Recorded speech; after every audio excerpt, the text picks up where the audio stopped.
I want to welcome you all to our Doctor of Education, Applied Learning Sciences information session tonight. I thank you for taking time out of your day, as well as our panelists, to be able to join us and ultimately get to know this degree further. We are going to cover a lot of information tonight, and hopefully this program will be a good fit for you. My name is Elisa Milan. I am one of the enrollment advisors here at the University of Miami, the online division. If you should decide to apply to the EDD program, we're going to shorten it for the rest, just because it is a mouthful, we'll be calling it the EDD program. Myself or one of our enrollment advisors will be able to help you throughout the application process to ensure you are meeting all the requirements before submission. We have a lot of information to cover tonight and hope that you will find this information useful. Before we get started, we're just going to go over a few housekeeping items. We understand your time is valuable and we want to be courteous of that. This session will be about 45 minutes. If you, for any reason, need to head out or you are coming in late, you do not need to worry. We will be emailing a recording of this session later this week. Again, we are going to cover a lot of content tonight with regards to the courses that you'll be taking. You're going to hear from faculty within our program, as well as our alumni and students. We want to make sure that this session is specifically geared for you. So if there's any specific question that you have for these panelists or myself, as far as the enrollment side, you will see a Q&A feature at the bottom of your screen. Please feel free to utilize that. We would like to cover any questions that you have, but we do ask that you utilize this time as efficiently as possible. So try to make sure that those questions are geared towards the content and structure of the program itself.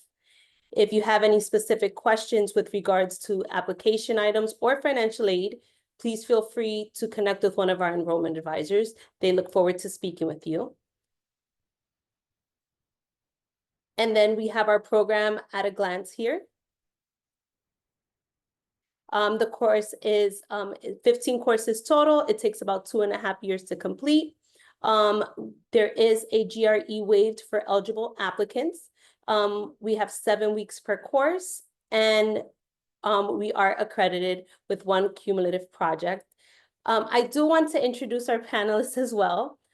We have our faculty, Dr. Jennifer Kahn. We have Dr. William Carpenter, as well as 2 of our alumni, Dr. Michelle Jordan and Diego Zelaya. Would you each want to introduce yourself briefly, starting with Dr. William Carpenter? Hi, good evening, everybody. Excuse me. My name is Dr. William Carpenter, assistant professor here in the program. It's a pleasure to meet everybody. Yeah, I'm one of the newest faculty here. I'm looking forward to sharing about the program. And Dr. Michelle Jordan? Hi, my name is Dr. Michelle Jordan. I am an alumna of the inaugural cohort for this program. I spent 15 years in the secondary English education classroom, 7 years as an educational technologist, and then goodness, can't remember the number of years. It's probably about 5 or 6 years as a learning designer, both for the academic space and also in the private space. And just a few months ago, I launched my own company where we do learning design and consultation. Congratulations. Thank you. As we have Diego Zelaya. Yeah, that's correct. And my name is Diego. I'm a student in the EDD program. I'm currently an ESL instructor and teacher educator for the U.S. Department of Defense. And I've been doing that for about 6 years now. Yeah. Awesome. And then we have our program director, Dr. Jennifer Kahn. Hi, everyone. I am the program director for the Applied Learning Sciences EDD program. I'm an assistant professor in the Department of Teaching and Learning. I've been a faculty in this program since its start, and I teach courses and advise students through their capstone projects, which we'll describe in a little bit. Thank you.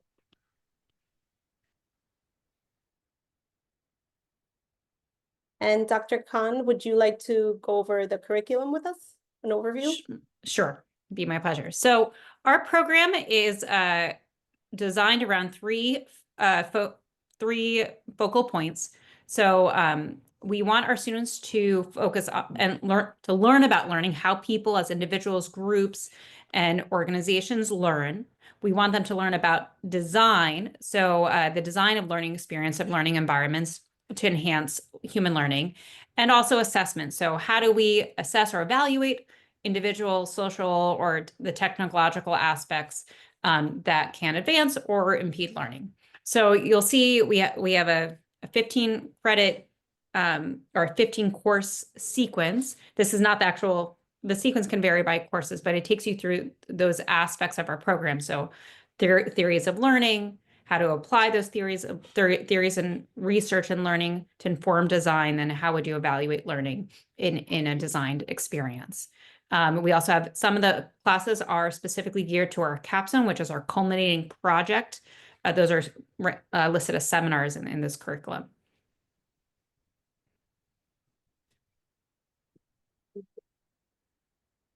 So let's get to know each other as well as the program itself. Dr. Carpenter, can you tell us a little bit about your role within the University of Miami and how you interact with online Doctor of Education students? Yeah, sure. Thank you. Professor teaching some of the classes right at the moment, advising students who are finishing up the capstone. So instead of a dissertation, you have a capstone project for this doctorate. What's great about it is you actually doing real world implementation of your project. So it's not like a hypothetical. So you actually go with a work site and you actually work with a client and learners in whatever context that you would like for your capstone project. So I help advise students in that capacity. I also teach the organizational learning class where we look at organizational learning issues and how does that work out for different types of organizations, whether you're in K-12, corporations, higher education, military, government, nonprofits. We look at how does organizational learning impact performance within the workplace, and then again, doing real the assignments that are really tailoring to what's really happening in the real world, right? So it's not always, it's taking theory, like Dr. Khan was saying, taking theory and matching it and applying it so we can see it in practice. So a lot of times it's me working with students through the courses, advising students on what they would like to do once they finish. So for example, worked with Diego here in one of my first classes, advising students who are trying to become, some students are trying to become professors. So talking to them like, hey, how do you get into the academy to become a professor? So looking at opportunities for book publishings and writing articles, or it might be like, I want to become, chief learning officer somewhere else. So it's like looking at how do you get to networking. So it's not just coursework, if you will. It's also more application of the skills that surround you being successful after you graduate with your doctorate. Thank you. And Dr. Khan, would you like to add anything else to what Dr. Carpenter just said and explained? In terms of how faculty interact with students. Yes, your role within the University of Miami and how you interact with the Doctor of Education students. So as I mentioned in my introduction, I teach courses for our students, and more recently, those courses have been around the capstone project. So advising students through their capstone seminars, which is the culminating project that Dr. Carpenter described. But that's wearing my faculty hat. As a program director, I lead an amazing team of faculty, including Dr. Carpenter, regarding governance of our program. So we take the same approach to our program as we encourage our students to do in their studies and designs of learning experiences, where we try to be responsive to feedback and continually improve and enhance our program and better the learning experience for our students. So that's wearing my program director hat. I'm the person, if you have a question that around academic content, for instance, or something with your courses that you can't resolve with your instructor, then those are forwarded on to me, and that's where I'll step in and mediate. But that's my role as program director and how I also interact with students in that way. Thank you. And Dr. Jordan, why did you choose the University of Miami for your online doctorate program? What sets this program apart from others you have considered? There are a few reasons. The first reason was I got my master's degree at University of Miami in the School of Education. My master's is in education and social change, and had a really great experience. And some of those same faculty members were a part of this program. I was shopping for a doctorate program at the time, and so the first place I went was and they were just opening up this program. The descriptions of the courses really caught me. I went online and looked at a couple of other programs that were similar. But I think really the language and the course offerings, and coupled with my past experience, is what drew me there. I will be honest and say I was really nervous at doing a doctorate program completely online. And I had a fantastic experience. So if you're nervous about that, don't worry. And Diego, I would like to ask the same question to you as well. Why did you choose the University of Miami for your online doctorate program? I think one of the things that attracted me to the University of Miami was the reputation it had with the Latino community, being partly a Hispanic serving institution, and that really drew me. Partly with past experiences I had in education did not serve that, so I really wanted a place that really was dedicated to empowering not just the students but also particularly the Latino community, that which is my own identity. And so I really got interested in that. I come from a background where I've studied both education and cognitive neuroscience, and I wanted a program that combined the two. And I felt like University of Miami satisfied that that desire. Yeah. Thank you. And Dr. Khan, since you went over the curriculum briefly in a few minutes ago, how is the curriculum designed to help students succeed in real world scenarios? What are some of the key skills and learnings about this program that this program focuses on?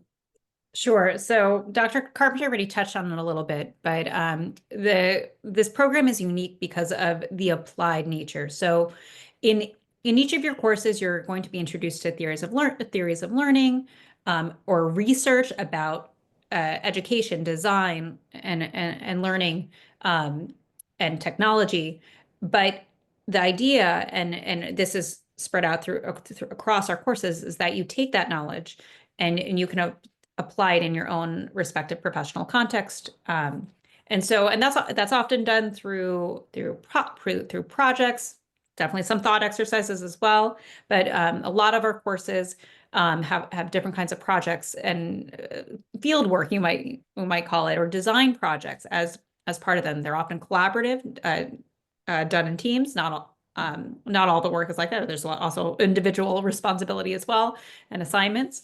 But really that applied nature helps students, and the prompting of make connections to your own professional career, professional context, that really helps students immediately start to use and take away what they're gaining from the program. And we have students who, while they're in the program, maybe they were doing this program to motivate a career change. We've had many students make that career change or switch or get that new job or promotion while they're still students in the program, because they are already able to start to use some of the things that they're getting from the program in their respective professional career contexts. Thank you. And for Diego or Dr. Jordan, can you tell us a little bit about your career path, what your career path has been since graduation, and how this doctorate degree gave you a leg up on your job prospects or job search? You can go first, Dr. Jordan. Yeah. Career-wise, the first interesting thing was before I started the program, actually, when I was at as a grad student for my master's degree, I had applied for a learning designer role at a local college. And I didn't even get a call back. It was one of those applications that just went in the wind. As it turned out, a couple of years later, while I was in the program, I believe I was in my last year of the program, that job opening came open again. The only difference was I had a few more years of experience as an educational technologist and as an educator. But the only real difference was that I was in this program. I got an interview, a callback. It was months and months of vetting work, and I was offered that position. So that was before I was even out of the program. I kind of switched gears and became a learning designer. And that was an amazing experience. I was in that role for a little over a year, and I opened my personal email one morning and had a notification about a job at a company that I had followed for a really long time. One that I had said, if I ever leave academia, this is the company I want to work for. And I had an invite to apply for a job in my mailbox, and applied for that job. And within 6 weeks, I was sitting in my new role. When I actually had applied for that job, the recruiter told me that I was overqualified for the position that I was applying for, which was what I thought was a lateral move. So they actually offered me a position a little bit higher up. And now I own my own company. So I own my own learning company. I opened it last year. I've been so busy with consulting work. I have my website placeholder there, but I haven't had time to build it. It's probably why my words are not coming to me today, because I've had a long day.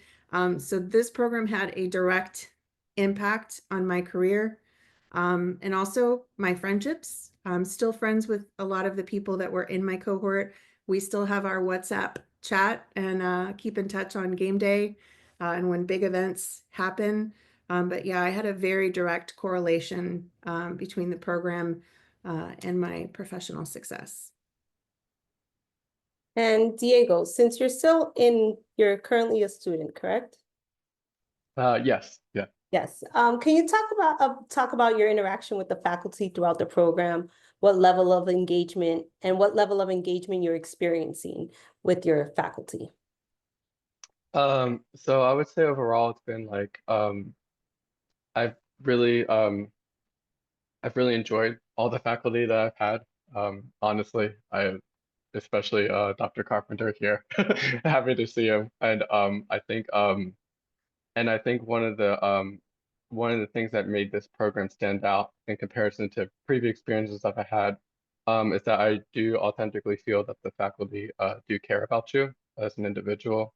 They care about your own diversities, different ways of learning as well. And when there's issues with problems with say the family or so, it's always been completely accommodating. And I really appreciate that as having a family myself. So the interactions with faculty have been very changing for me in this program. I've also found the materials, the engagement with materials also very supportive of my own learning. I feel like they're very carefully planned, and by extension, the classes are extremely well structured. I can kind of feel my learning reflection going through as I go through the program. So that's something I was been very happy with. Yeah. Thank you. And Dr. Carpenter, for a busy professional, what are the advantages of completing this online program, and how does the faculty make themselves accessible for questions and discussions? Yeah, thank you for that. So yeah, for faculty, right, we try to meet, even though it's an asynchronous program, we set up office hours at least once a week for students in the program to catch up and meet with us. And most of the time, if you can't make that meeting, which is okay, we usually record that meeting so then students can watch the video content. And then faculty usually then book a meeting with me So for example, in my specific case, right, not for all faculty, for my specific case, I usually meet with students Monday through Saturday from 9 a.m. to 10 p.m. at night, just because of the varying time zones. And that's me, because that's what I like to do. It's okay with me to make sure that the students get what they need. Like I said, Diego's one of my first students in the program. And it is that, right? We understand that you're adults. We also understand your work. Most of our students are working full time. And what's great about this, and a lot of our philosophy is understanding the content, like what Dr. Khan was saying, that it's applied nature. So I usually tell my students, bring your work to class. Let's talk about how learning impacts your workplace, right? And a lot of my philosophy in this is if you can do a course project that can be implemented in your workplace and that can help you on your annual eval, maybe you get a raise. It's a win-win situation, right? You're learning, but then you're also seeing the context of what we're going through the program and seeing its real world application.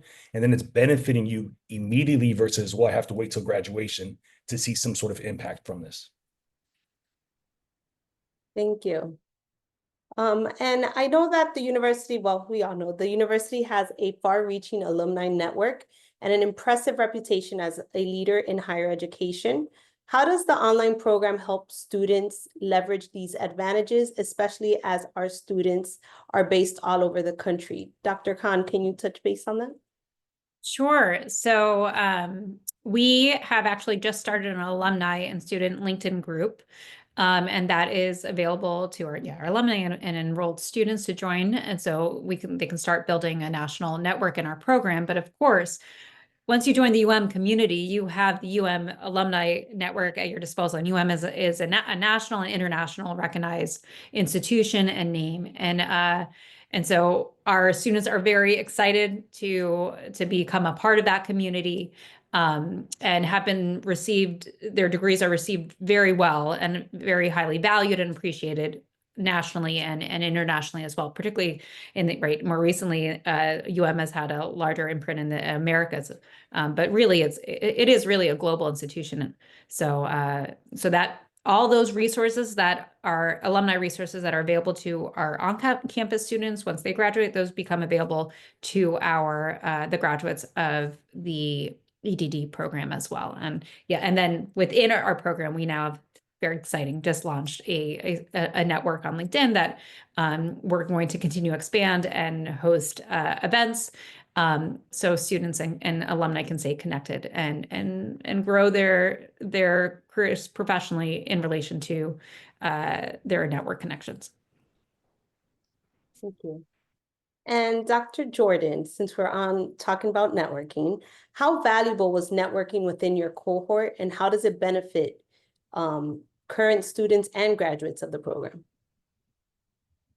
I will say that my cohort was very special in the fact that I think we all made an effort to stay in contact with each other and to support each other during the program. At the very beginning, we created a WhatsApp chat, and that was instrumental throughout the program. When times were tough for somebody, or like, oh, I don't think I'm going to make this deadline, or I don't understand this concept, there was always somebody, at least one person there, that would jump on to help. Those connections still exist today. So there have been topics as a learning designer that I knew some of my cohort members were stronger in than I was. I've reached out to them and said, hey, what should I be reading about this topic? What are you following? Are there any sites? Are there any journals I should look at? Do you have any articles to educate myself on this topic? They've been able to do that. Career-wise, there's at least one cohort member who got a job opportunity directly from a relationship within our cohort. I know for myself, my LinkedIn page, whenever I do these seminars, I always make a point to say, if you have a question, if you need anything, please find me on LinkedIn. I'm really easy to find, and just shoot me a message. It might take me a couple days to get back to you, but I always do. I know that I myself personally have reviewed resumes for students. I have given them career advice. I've gotten on calls with them to talk them through a couple of things that they had issues with. I know some of my other cohort members have done similar work with students that have reached out to them. Building community is foundational, especially when you're in an online program. It could be very easy to isolate yourself, but if you make a little bit of effort, it makes a world of difference. I would just add, I think most of our cohorts start a WhatsApp channel, which I think most students enjoy participating in. It's not like a required thing by any means, but I think they like to have that channel, that other way of having communication outside of Blackboard and the conversations that are happening in office hours with professors. And I just actually want to add one thing, just because I don't think it was mentioned tonight. So all the courses are asynchronous, but each course offers a synchronous office hour that we really do encourage students to attend. And that's another space where students can build relationships with peers and the faculty themselves. Now, if students can't attend, they can watch the office hour, but it's those moments, or it's once a week for an hour, they can be very very impactful for students and how well they and sometimes very important for their success in courses. So, but I just want to mention that aspect. All of our programs offer that weekly office hour, and then in the capstone phase, it's a little bit more personalized. You're meeting you and your group mates, your teammates are having individual meetings with your capstone chair throughout the course of the capstone process. So that the shape of those capstone seminars is a little bit different. And go to office hours if you can. Yes, Right. yes, please, please, please, please. Right. Nobody cares. Just show up. Thank you. I want to touch base a little bit on the coursework itself. This is going to be more towards Diego and Dr. Jordan. The coursework, as a working adult, any tips for the students that are coming into this program or interested in coming into this program in order for them to be successful within the program itself? Diego, would you like to start now? Yeah, sure. I would say I treat the things I have to do for the coursework as if it's a workout program. And I know I feel like I feel kind of like weird to say that, but ultimately, like I plan out the week, what I'm going to read, what I'm going to do, accordingly, and I stick to that plan. Monday is what I call my rest day because Monday is also the first day of work, so I'm like I need to just relax and so like before the week one, I already have most of my calendar for the next 6 weeks sort of planned out. Of course, things happen and I have to adjust it, but planning goes a long way in being successful as a learner. Um, I do the work throughout the week pretty evenly, but mostly I would say mostly my Saturdays is more than the rest of the days because I don't work on Saturday. So I think that's really important in these courses. I also say interaction with the other students is really important. Um, as you will have learned if you're in this program, learning is social. And so we should be working with each other, and a lot of great ideas come out during the office hours. So people think of different concepts and theories in different ways, and an office hour is the opportunity to acquire that information and use it in the way you want to understand the world. So those are the two big things that I think are really important in this Thank you. program. Yeah. And then we have a question here that maybe Dr. Jordan can help answer. What were some of the most challenging parts of completing this program? And then again, the advice that you would give to a future student. I would say there were two things that probably were the most challenging. The first is kind of echoing what Diego was saying about organization. The day the course opens, which is usually, I think it's the Thursday before, if I'm not mistaken, that day is like super crucial. I would go into a course, I would take, download all the materials I needed. I would go out and I love Google, so I would create a Google folder for each course and then subfolders by week, and I would find all of the readings for the course that weekend so that I had everything that I need. I wouldn't have to go searching throughout the course. So that step, being organized, is definitely a must, and setting a schedule for yourself. It was interesting to me that Diego said, like, Monday, he doesn't do Saturdays, he doesn't do Mondays, which is really interesting because I work differently. A lot of the deadlines for courses were Tuesdays, Thursdays, and Fridays. And by the time I'm getting to the end of the week, I'm getting tired. So I want to do like my reading on a Saturday morning when I'm like bright-eyed and bushy-tailed. And then Sunday I would do some stuff in the afternoon usually and try and get those first coursework done. So like for me, it was the opposite. And like he said, there's times when your plan is going to fall apart and you have to know how to deal with that. So the challenge is staying organized, especially if you're a working professional, and even more so if you have a family.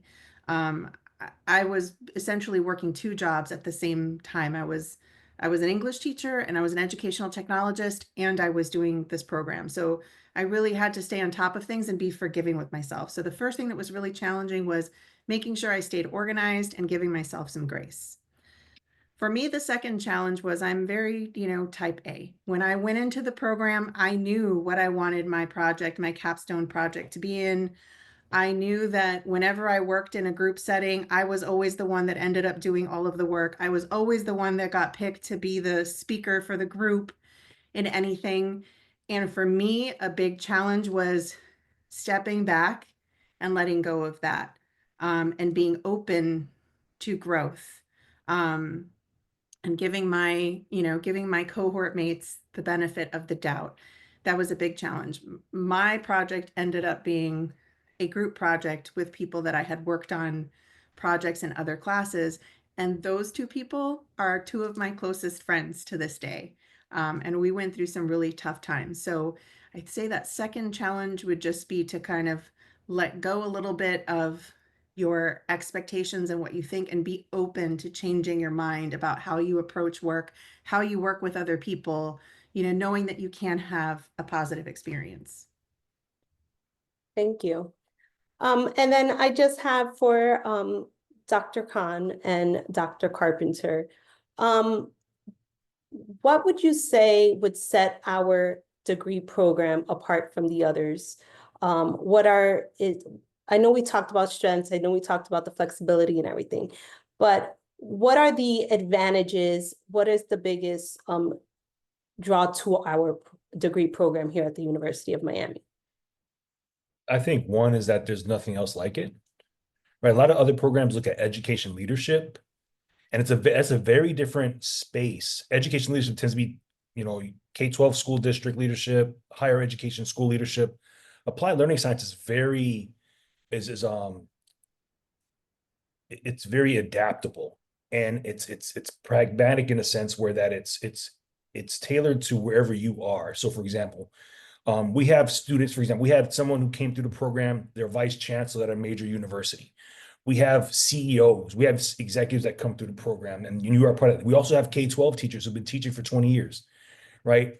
And then we have military, we have government, we have veterans, we have a very diverse group of students with a range of experience and context. And that's what makes our program really special, because not just because are you learning from the faculty and the content we cover, but we also set up for these social learning aspects. And so like what Dr. Jordan was saying, this group work, and then that capstone. And you actually are doing real, for example, in a past class, had students on their own grouped up and ended up doing an evaluation of a nonprofit in San Antonio, Texas. And they live on the East Coast of the United States. That wasn't part of, they decided they felt ambitious and they went into that. We've had other students go and develop, improve their workplace learning by, updating content that's needed in their workplace because they identify that issue. Like, you know what, I can do this while I'm doing my doctorate. And faculty support them on that in their initiatives. That's what makes our program very different. Yeah, I would just echo what Dr. Carpenter shared. There is not another program like ours. There are masters in learning sciences and PhD programs in learning sciences that lead people into research and academia. but there's really not another program at the doctorate level that's online that introduces students to both like up-to-date and recent theory and research, and allows for students to think about that knowledge with respect to their context. So like, and then with the focus on learning design and evaluation or assessment. So the content I think is unique for our program. As Dr. Carpenter mentioned, the student body is a very diverse student body, which is something we're very proud of. So having our diversity in every aspect, right? So regarding like jobs and professions, professional interests, years, age, other kinds of social demographics. And that makes for a richer learning experience where we have students who are like thinking about maybe their 6th grade civics classroom as they're in conversation for someone who's thinking about learning in their healthcare organization. It really, as a faculty in the program, I learn about get new ideas about my own research in STEM education from my experiences and interactions with the students. We also try to maintain, I would say, with our cohort model and the relatively small size of our cohorts for an online program, we try to maintain a kind of personalized feel to our program. You're interacting with graduate faculty and amazing instructors who have lots of different experiences you can join that office hour and have that conversation with a professor. So that kind of personalized interaction is another thing that our program offers, which I think is particularly unique for an asynchronous online program. That's not often the case. And the last thing I'll say, our faculty really care and about the experience of the learners, and we take feedback very seriously. We use it to revise and refine and improve our program because we think about it as a learning design. And so I think that care and really desire that the faculty share collectively to support our students' learning, that also makes our program special. So. Thank you. Sorry, I was answering a few questions. So I would like to thank you all for joining us tonight. Does anybody have any last minute comments to add before we close out tonight's session? I would just say I look forward to seeing you guys in class.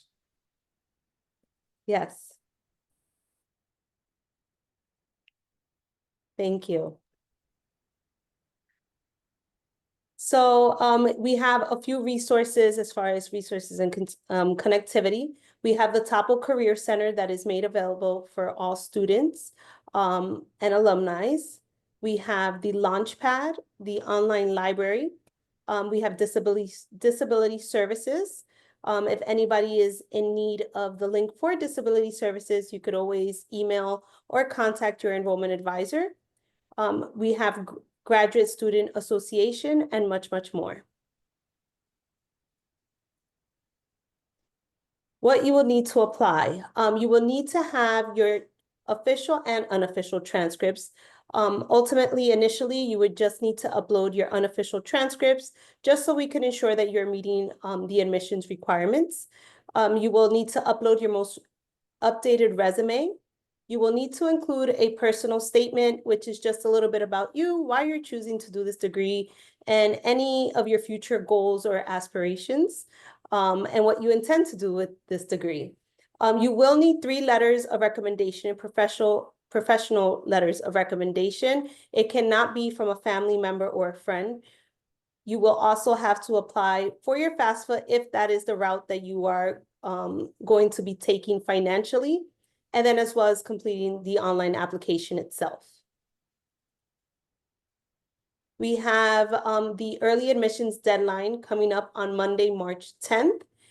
If you have any questions in regards to the admissions deadline, the early admissions deadline, please feel free to reach out to your enrollment advisor or myself.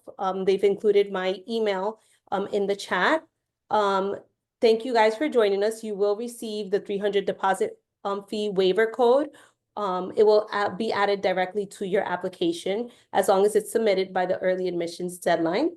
And again, early admissions deadline, Monday, March 10th, and you can call the number below to speak to any of our enrollment advisors, or as well utilize my email, and I can either assist you myself or have your direct enrollment advisor assist you.